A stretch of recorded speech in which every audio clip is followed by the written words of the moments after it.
Project 1065, Chapter 3, My Struggle. A dark stain of grape juice under my broken glass soaked into the tablecloth like blood, and I jumped up. The grape juice had spilled onto my lap while I had been lost in my memory of Kristallnacht.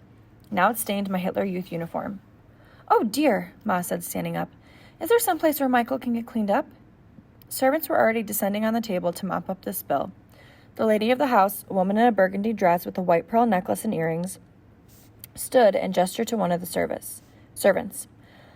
"Of course. It's just around the corner and down the hall on the right. Greta will take you." I hurried out of the dining room. "I can do it myself," I said. I definitely didn't want anyone to come with me. I heard Ma apologizing for me. "I'm sorry. Now that he's 13, he won't let me do anything for him either. He'll be all right."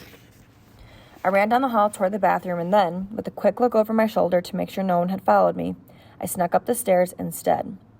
As this Obersturmführer Trumbauer's story about the boy turning in his parents really had rattled me. But I had always planned to have an accident with my grape juice. A little spill on my uniform was just the excuse I needed to disappear for a few minutes. There was a long hallway at the top of the stairs stretching left and right. It was the biggest house I'd ever been in, but that made sense. The man who owned the house, who had invited my father, my mother, and me to dinner, with a table full of important Nazis, was a bigwig at Daimler-Benz, a German automobile company, getting rich, making engines for Nazi tanks and planes and submarines. I didn't have much time. I hurried down one of the hallways, peeking in through the doors, until I finally found one that looked like a study. The walls were lined with bookcases, some of which held trophies and pictures of race cars. I hurried to the big desk that backed up against the wall of the curtained windows. It was night, and the room was dark, but I didn't want to turn on the overhead light and draw attention to myself.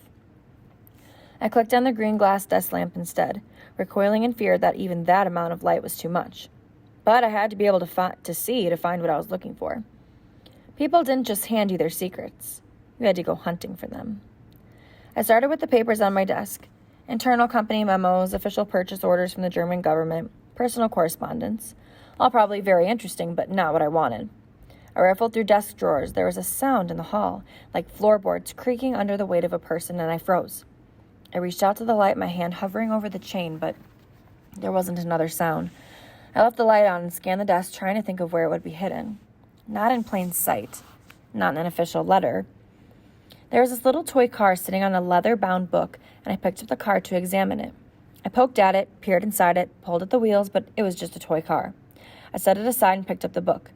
It was a copy of Mein Kampf, My Struggle, the book Adolf Hitler wrote while he was sitting in a jail cell in Munich for trying to overthrow the government, back before I was born. Now that Hitler ran Germany, Mein Kampf was required reading for anybody in the Nazi Party, or at least required owning. Despite a playing card tucked into it as a bookmark, it looked like a book that had never been opened. The playing card. I glanced at the page number to be able to put it back where it was, and looked at the card under the light. It was a jack of spades. I turned it over, then ran my fingers down the edge. Was it thicker than usual? I couldn't tell. I squinted at the edge under the light. Was there a seam there? I ran my fingernail down it, but it didn't separate. Maybe this wasn't it. Maybe I was wasting time. How long had I been away from the dinner party? Had they sent one of the servants to look for me? My fingernail caught. There was a seam. I very carefully worked my fingernail along the edge, trying to not mar the card or tear it until I got to the corner. I pinched both edges of the seam between my fingers and pulled, and the front and back of the card peeled apart. Inside, printed where no one could see it, was row after row of numbers. I peeled the card the rest of the way apart and read the numbers straight through one time, absorbing them. The floor outside creaked again. I rolled the two halves of the card back together, stuck the card back into the book, and clicked out the light. The doorknob turned. The door groaned on its hinges. Someone was coming into the room.